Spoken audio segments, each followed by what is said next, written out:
Welcome to Start Local, where we talk with business owners, leaders of nonprofits, and other members of our community focused on doing business in and around Chester County, Pennsylvania.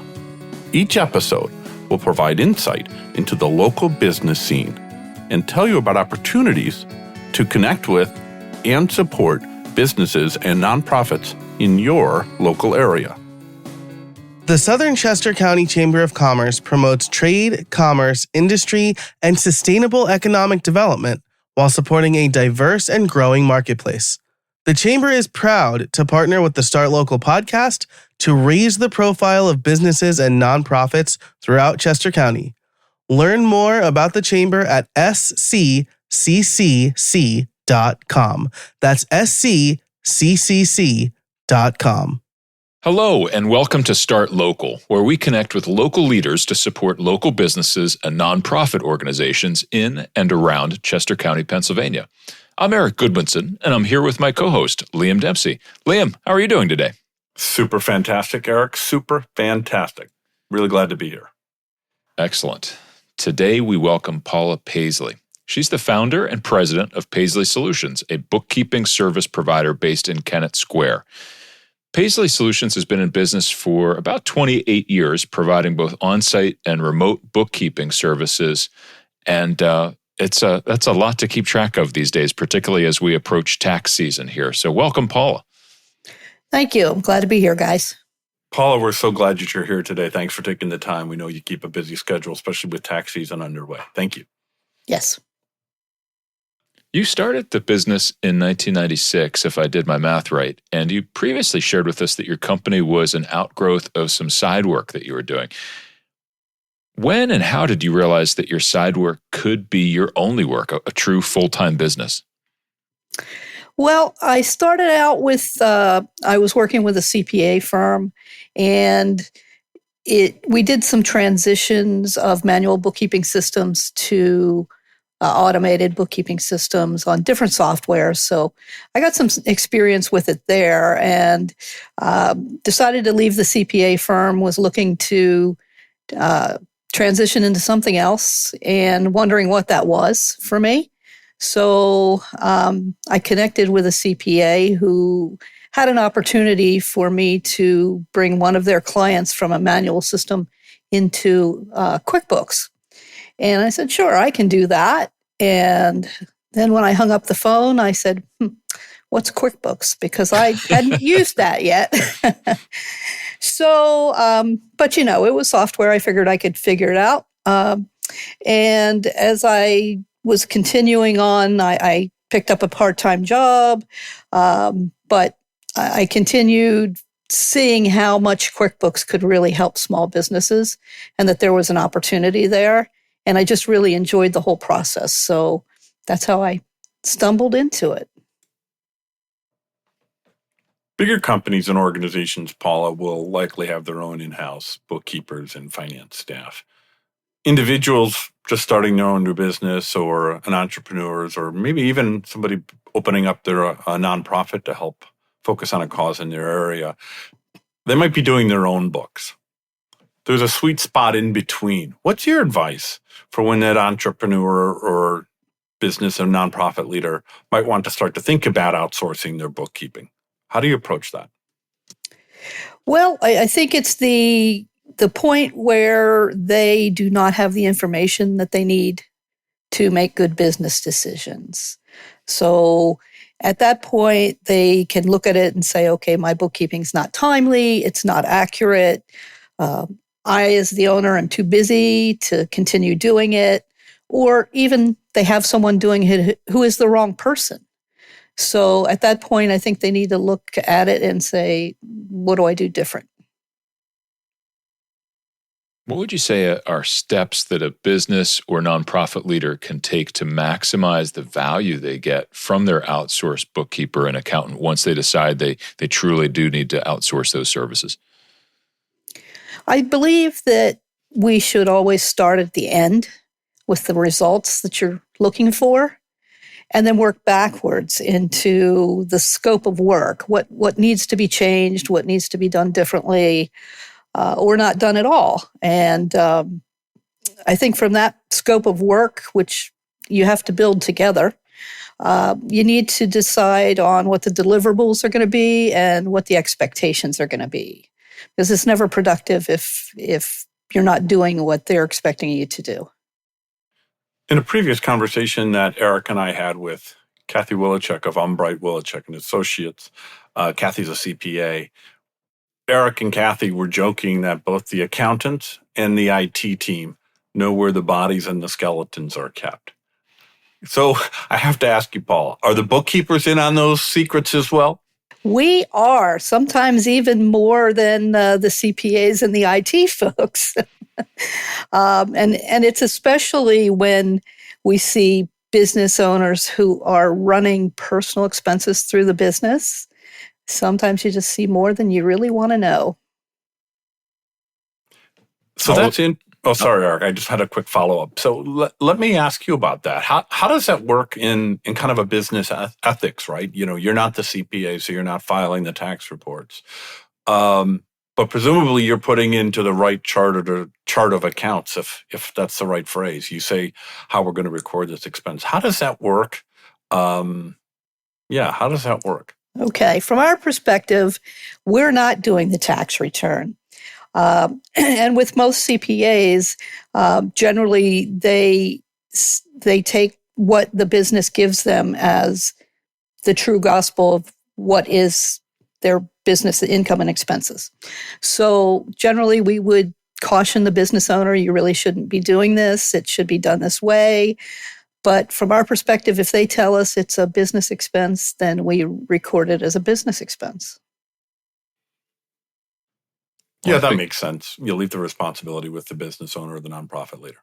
Right. Go ahead, Eric. Sorry. No, I think all of us in this conversation, I hate to admit it, but we're all old enough to have been working long before the age of computers on every desk in every business, even small businesses. Paula, you mentioned your career took a big leap forward when you helped a business transition from paper bookkeeping and other systems into QuickBooks. Would you talk more about that process and what it looked like then versus what it looks like now? Well, like you said, this was 1996, so things have changed a lot. It's only about 5 years ago, right? Right, exactly. Okay, just checking.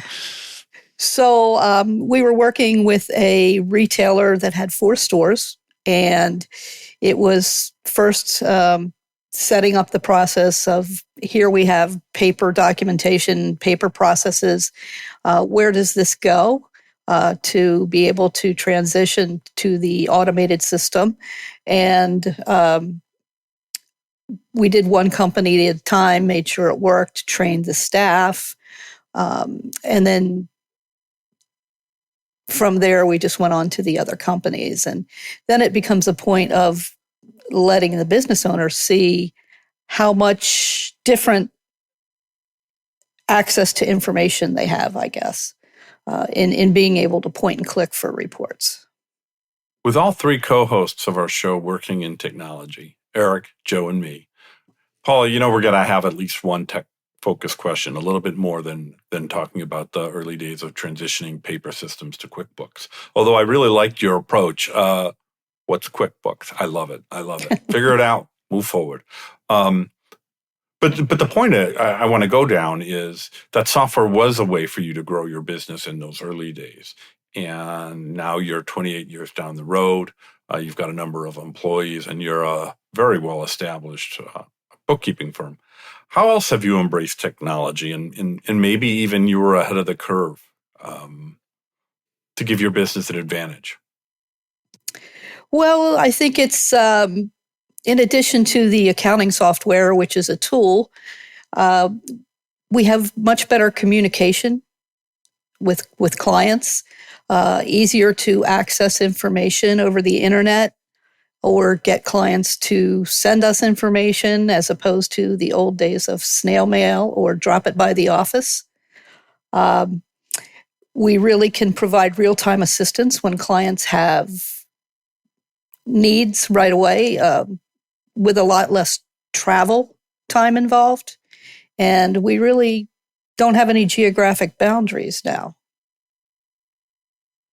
But I do think that one of the most critical things about technology is that we try to get the business owner to understand that they have something that's important to protect. And we like to suggest that they're working with top-notch IT providers to make sure that they're secure. It's a big issue for us. It's a big issue for all businesses and organizations, even individuals. But I think it's more important than insurance that they're on top of their security.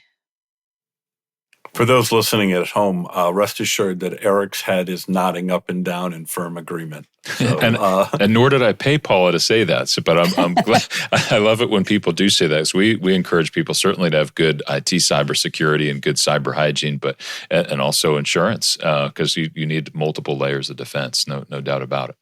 Absolutely. Paul, I want to ask a follow-up question. So much of interacting with our financial service providers, bookkeepers, and CPAs is all about cloud computing, right? You were just touching on easier to share information. Does Paisley Solutions have its own client portal that folks can upload data to, or do you rely on the clients and you access that? Do you have a preferred way to approach? How do you approach that important security issue with sharing sensitive financial information? Several different ways, actually. It depends on the client. So if we're using something like QuickBooks Online or cloud-based software like that, we can have direct feeds in for the bank information, credit card information, which really saves a lot of time and is very helpful. If we're talking about documentation like vendor invoices or customer invoices, that sort of thing, we have a cloud portal that we request files and they can upload the files there. And then some clients, we do actually log remotely into their systems to be able to work so that we have access to files, documents that are already on their system. One of the exciting things we have the pleasure of doing on this podcast is talking with business leaders whose businesses are growing. And it's been fun because I've personally known you for many years, and your business has grown and my business has grown, and it's been fun to sort of all grow up together essentially. And so now your business, if I'm not mistaken, has 9 employees plus yourself. So how has your role in the business changed as you've taken on new staff? Do you enjoy managing that team as compared to working directly with clients, or do you still get to do a little bit of both? I still get to do a little bit of both. We have an awesome team, by the way. I'm blessed. And I love watching them learn and watching them work together as a team. So that's awesome. But I do get to do usually what I call onboarding with new clients. So I get in there first. I see what we have to work with, where we want to go, and get my staff pointed in the right direction. So I really enjoy being able to look at their systems and say, okay, here's what we can do better, and go from there. For bookkeeping to provide meaningful value to either a company or a nonprofit, it has to be accurate and consistent. I'm speaking from experience here. Paula, you and your colleagues are not always on site, and you are definitely not employees of your clients. They work for you. You're your own business. Correct. How do you ensure quality and consistency, particularly over time, as your team handles a particular client's books? Internal processes. So we learned early on as we began to grow that for us to have a consistent output, we needed to have our own internal processes and training systems to be able to provide the same information in the same format, no matter which client we're working with or what CPA they might be using. So that was important for us to build that, and we keep working on improving that. A few months ago, you delivered a presentation at a Network at Noon event for the Southern Chester County Chamber of Commerce. And in advance of your talk, a number of folks shared with us that they came to your networking or came to that networking event specifically to hear you speak. And they said they always deliver a meaningful opportunity to learn. And I've seen you speak many times, and I would absolutely echo their sentiments. So we were in the audience that day, and you spoke almost nothing about your business or its services. So from a chamber perspective, what did you present, and why did you not talk about your business? The presentation was focused on 4 ways to increase revenue, which is, I think, would be a topic of interest to all parties in the audience. And thank you for attending, by the way. So bookkeeping is an accumulation of data, and we use it for taxes, but we also need to be able to use it for making good business decisions. And that's my focus. I'm more interested in making sure my clients have the information they need to make good business decisions.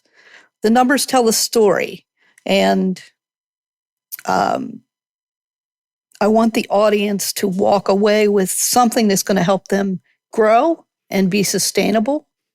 So in what I'm trying to show in the presentation is a connection between good bookkeeping and success. And that's definitely more interesting than debits and credits. So we're trying to showcase our expertise and how we can help by helping them. Well, personally, I love non-traditional chamber events or educational chamber events. They're the ones that get me excited to register. And your events have always definitely been educational. And for me, it's always been fun to watch people in the room because, they're kind of used to eating some stale cheese or some wine or something like that and kind of, talking about the weather with other folks. But sometimes you give them homework, or at the very least a worksheet of here are some things to get you thinking of different ways about your business that maybe if you're a passionate business owner, you have overlooked a few things on the finances that are really important. And to see those light bulbs go off and to see people realize they want to run out of the room when it's done because they have some work to do to clean up a particular thing that they just learned about. That's really exciting. So thank you for delivering that service to the chamber community. Yes, thank you for coming. I'm going to stick with the chamber here. Paula, you're a member of the Southern Chester County Chamber of Commerce, and as a member, you served for the treasurer for several years. That's a key role for any chamber, and it requires a lot of volunteer hours and doesn't receive a ton of public recognition. And I'll be honest, I have no idea how many hours, because the last thing anybody wants me to serve as is the treasurer of anything. But I bet it's a lot. So we regularly ask our guests why they belong to this chamber or to that one. What does Paisley Solutions get out of being a member of the Southern Chester County Chamber of Commerce?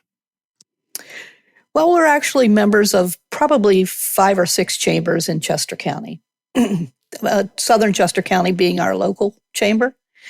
And we get out of that just a connection to the business community. We like to get our name out there. Not everyone I meet in the chamber is going to be a potential customer, but they may know of someone, and referrals are critical for us. So primarily it's that. And as far as being the treasurer, it was very enjoyable because you're sitting in a room with a board full of top-notch business people and discussing problems. And in most cases, your problems are my problems. So it's an awesome way to just get new ideas, to try out things on other people, and just learn. So I have 2 follow-up questions, if I may. One, to which other chambers do you belong? And have they heard about your service as the treasurer of the Southern Chester County Chamber of Commerce? And are they trying to recruit you for another significant role? We belong to Western Chester County, Oxford, Westchester, and I'm not sure if we belong to Phoenixville or not. I don't remember. We also belong to the Women's Business Connection, which is a women's networking group. And no, I haven't been recruited by anybody else yet. Give it time. Once they hear on this podcast that you haven't been asked, you may have some invitations coming. So you might want to keep that answer under your hat. I don't know. One of the toughest things for a service business of any size is to add new clients. And you shared that, one of the ways you gain them is through referrals and from your participation in the different chambers. I've also seen a lot of your marketing material over the years, from direct mail pieces and tchotchkes to calendars and candy. How do you attract new business other than going to chamber events? And what method of business development would you say is the most beneficial, and is there anything you're curious to try here in 2025? So, as you said, we've been around for 28 years. So we've kind of honed in on what actually works for us. And the networking is critical. We're networking with business owners, nonprofit leaders, CPAs, tax professionals. And it's more about the follow-up after the initial connection. But that's how we use the chambers and other organizations offering these networking opportunities. We make that connection, and then we follow up and use the marketing materials, try to get face-to-face time.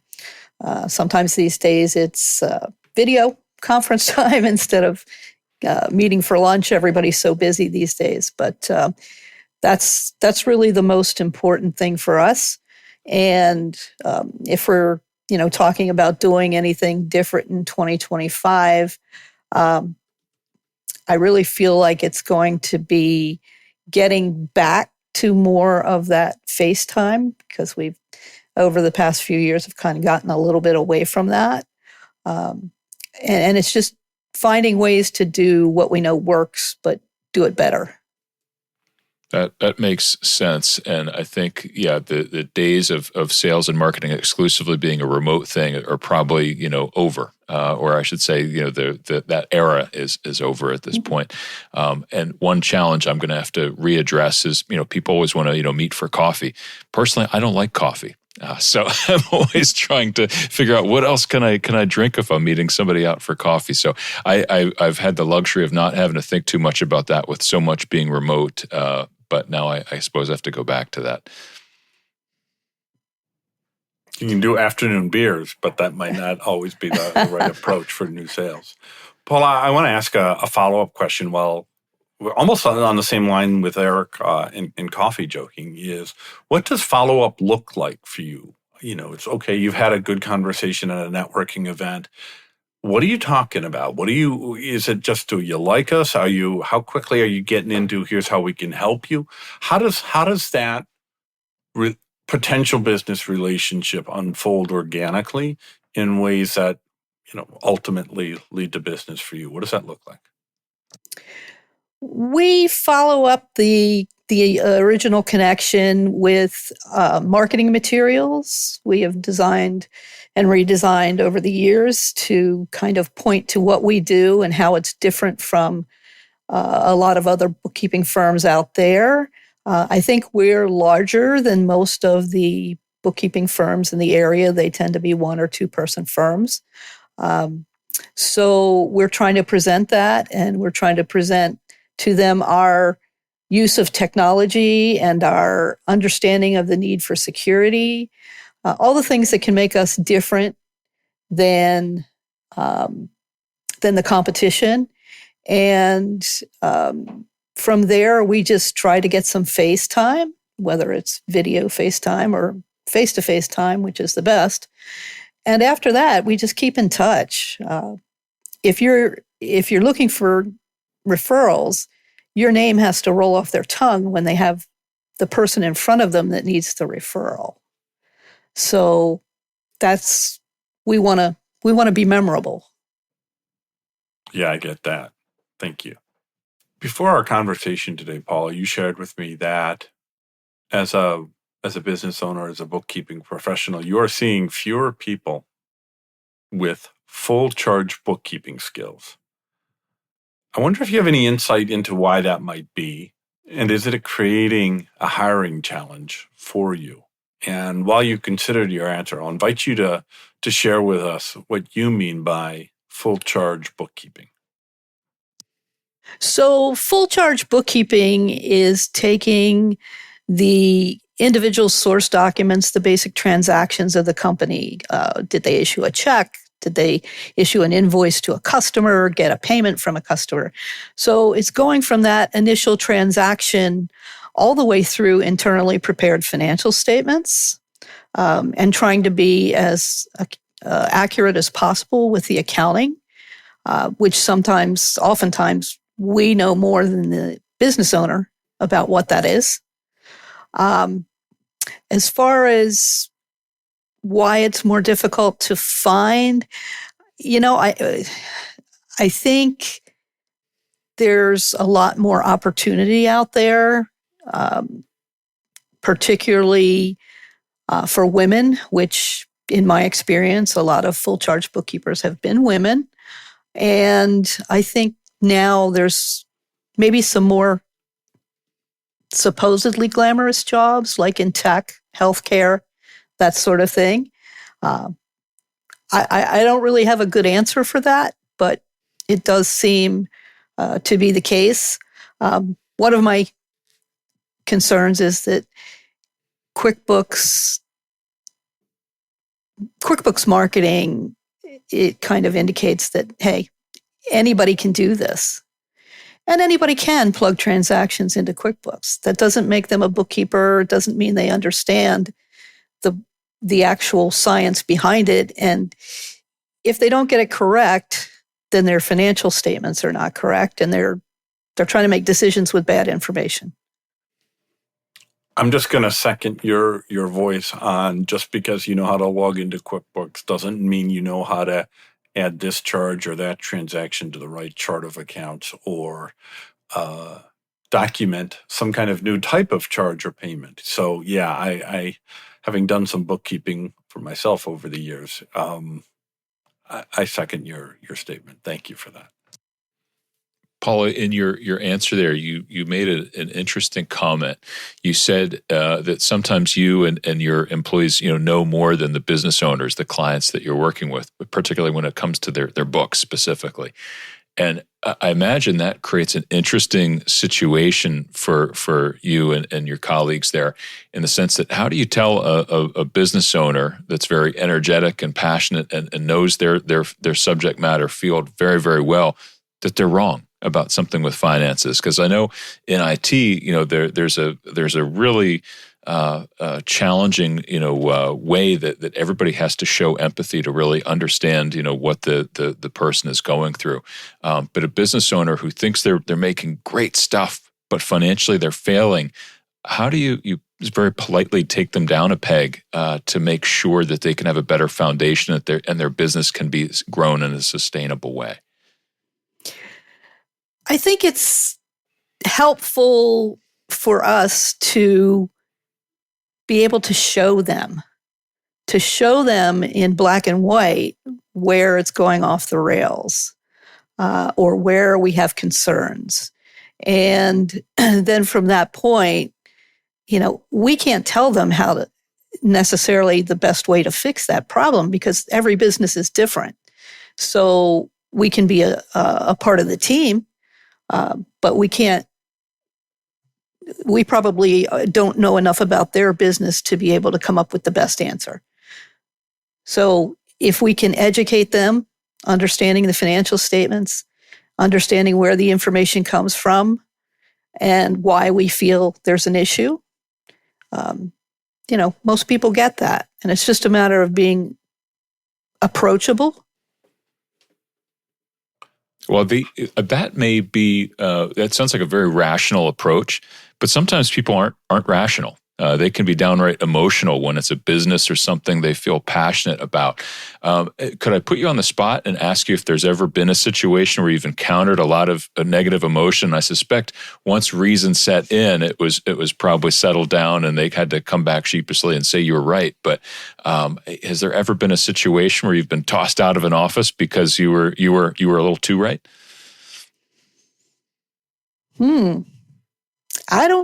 I don't ever recall that. That sounds like a very political answer, Paula. But I have had to have some difficult conversations about personal expenses, as we were talking about before. Mm-hmm. You know, all I can do is say this is the way it should be, and go from there. But, also, and I've tried to explain that if you're looking for accurate financial statements and you're including information that is not, or transactions that are not business transactions, you're not looking at the right data. You're making decisions based on inflated numbers or incorrect numbers.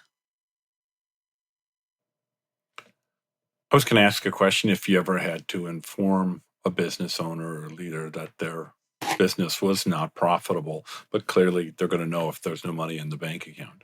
But I guess I would wonder is, in kind of Eric's vein of putting you on the spot, if you're doing the books every month, every week, whatever the schedule is, you're going to know where the money is and how much is there. Have you ever been in a situation where you've looked at your colleagues and said, we may not be getting paid as quickly as we would like. We might need to think about ending this relationship, because you would see it probably faster than many of the people who actually work for that company or that nonprofit. Sometimes, yeah, absolutely. It can be, I don't know that I've ever really ended a client relationship.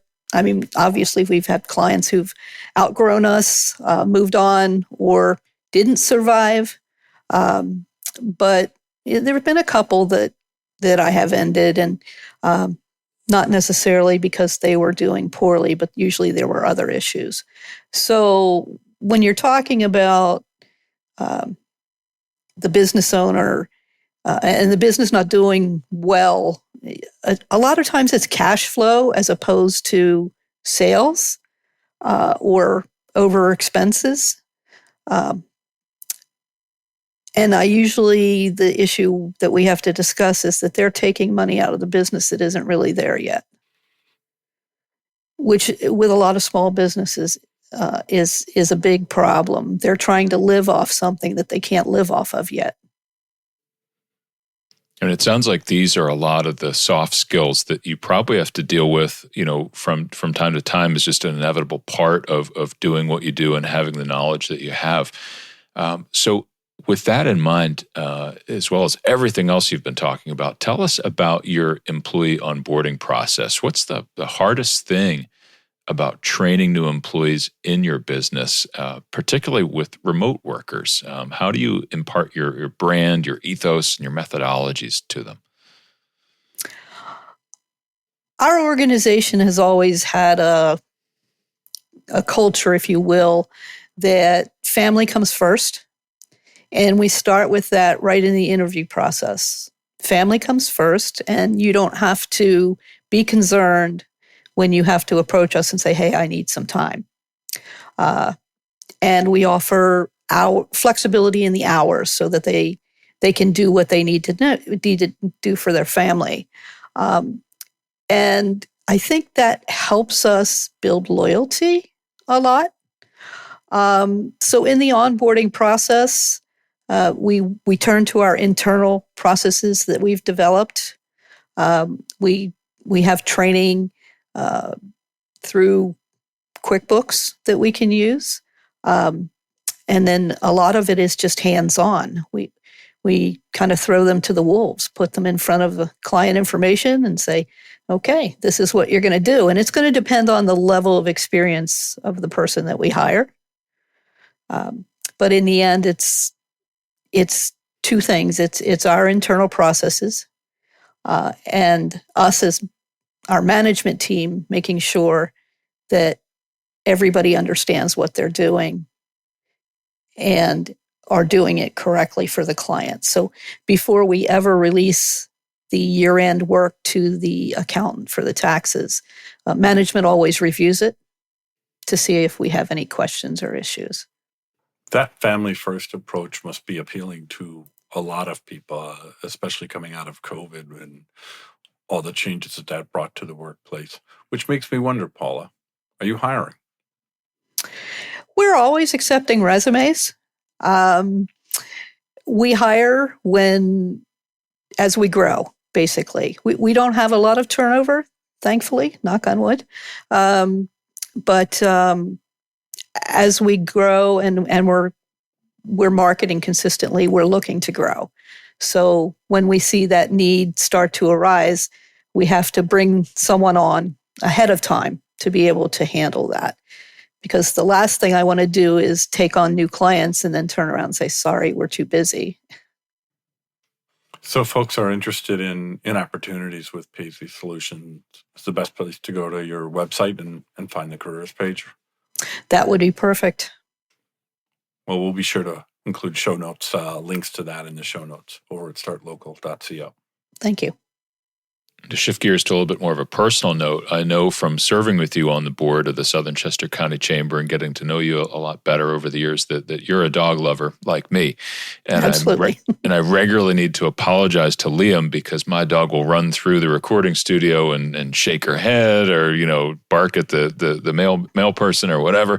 So thank you. And sorry again, Liam, for when that happens. But it's all good. It's all good. Never a problem. And Joe Casabona, our other host, his family just got a rescue dog for Christmas. So, Paula, tell us about the canine friends in your family. Well, over the years, my husband and I have had 8 of our own dogs, always dogs, and they've all been rescues of some sort. The first 2 from the SPCA. And after that, they just showed up and ended up in my truck going home with me. So, right now we only have one. We have my mom's dog. We got him when she went into the nursing home. So, and if you hear him bark, I'm going to run because he never barks. So something's really wrong. Your statement, right now we only have one, just begs the question. You've had 8 dogs. You have one. What's the most number of dogs if you had living with you at one point in time? 7. Wow, I did not know that trivia fact. I'm sorry, that was my bad ear, Paula. Did you say 7? 7. Yes, 7. Oh, that's and we often saw the pack mentality, so I've got a few scars to prove that. Wow. Okay. Wow. Fantastic. Paula, murder mysteries are your go-to genre for reading. That's what you've shared with us. Tell us about what you're reading these days. What book is on your bedside table and bedside table? And what's one of your favorite mysteries of all time? Oh, gosh. I read so much that I probably couldn't tell you what my favorite was. I can tell you my 2 favorite authors. One is Nevada Barr, and her character is a ranger that moves around from one national park to another and always ends up in some kind of trouble and murder investigation going on. So she's one of my favorites. Also, C.J. Box, and his character is a game warden in Wyoming. And he's always getting into all kinds of trouble, too. So that's mostly what I read. And I enjoy it. Well, I love that. And I just want to share on the show here, following our conversation with Chris Manna of the Kennett Library, I am now the proud holder of a Chester County Library card. And I have checked out both a paper book and an ebook so far. Thank you very much. Very nice. Very nice. Paula, how can the local community support you and your business? I think just supporting local businesses in general. The better we all do, the better for each of us. So also just keeping in mind if you hear of someone who's having issues, I lost, a lot of times as we hear, I lost my bookkeeper, or I don't think my information is correct, or I'm constantly bouncing my bank account. certain things like that. We're happy to just talk to people and see if we can help. Yeah, I love your focus on local business and staying connected there. Thank you. Paula, we've talked about your membership of a number of different chambers of commerce and the work that you're doing to support your local businesses through those. Can you talk about a local business or nonprofit that more folks should know about? I would say the chambers of commerce. Surprisingly, there are a lot of businesses out there that don't even know the chamber exists and what they can do for businesses. Nonprofit organizations as well. So definitely, I highly recommend the Southern Chester County Chamber and the other local chambers. But also, I think, Liam, you and I discussed, I volunteer for SCORE, which is Service Corps of Retired Executives. And they offer mentoring and educational workshops for businesses and nonprofit organizations, especially for new entrepreneurs. It's a good way to get some assistance with the part of the business operation that you don't really have a good handle on. Most people are really good at what they do, why they start their business. And then they find out, oh, I have to do sales and I have to do bookkeeping and I have to do marketing. And so definitely both organizations I would recommend. Thank you for those. Paula Paisley, president of Paisley Solutions. Aside from bumping into you at an upcoming networking event, no doubt, where can listeners connect with you and learn more about your business? PaisleySolutions.com. That's an S on the end of that. PaisleySolutions.com is our website. You can link to us and send us a message right through there, or again, as you said, running into me at a networking event. Well, Paul, it was a pleasure catching up with you today. I learned a few more things about you that I didn't previously know, so I'm always grateful for that. And thank you again for stopping by the Start Local studio here today. Well, thank you for having me. I appreciate it. And thanks to you for listening for today's program. We really value your time and attention to the conversation. Thanks for being a part of our community. As a reminder, show notes and links to everything we talked about today will be over on our website at startlocal.co. As a reminder, we publish every fortnight, so we look forward to seeing you in a couple of weeks. Thanks for now. Bye-bye.